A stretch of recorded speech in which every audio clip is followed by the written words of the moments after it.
Mandala, wewe ni shabiki wa Simba.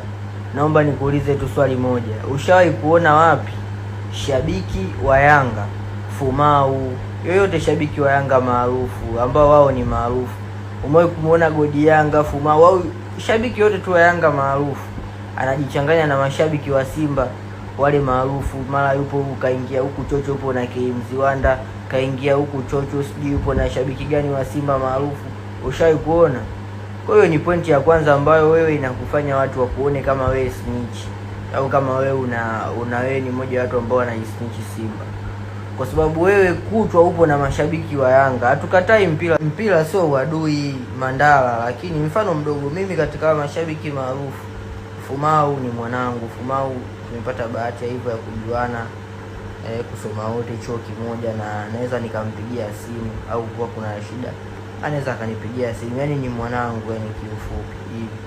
Lakini jitahidi kumaintain, kwa sababu ushajitengeneza wewe ni shabiki wa Simba maarufu.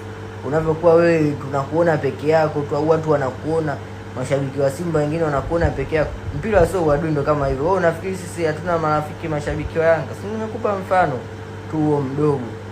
Mimi na Fumau, Fumau anijui au mimi simjui Fumau? Lakini wewe umezidi. Yani wewe umezidi. Yani hao yani hapo bado. Yani utakuja kupigishwa shoti, utakuja kuingia kwenye mechi ya Simba unazomewa, au utakuja kufukuzwa na mashabiki wa Simba uwanjani, au utakuja kupigwa chupa uwanjani na mashabiki wa Simba.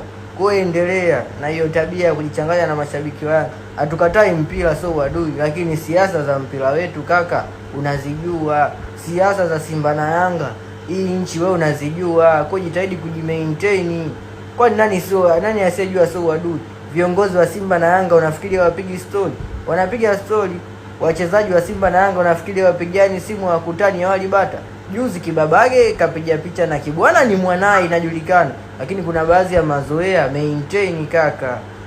Wewe ngoja, yani utakuja kufanya kitu kibaya, jambo litakuwa kubwa hili usipojiangalia, usipobadilika.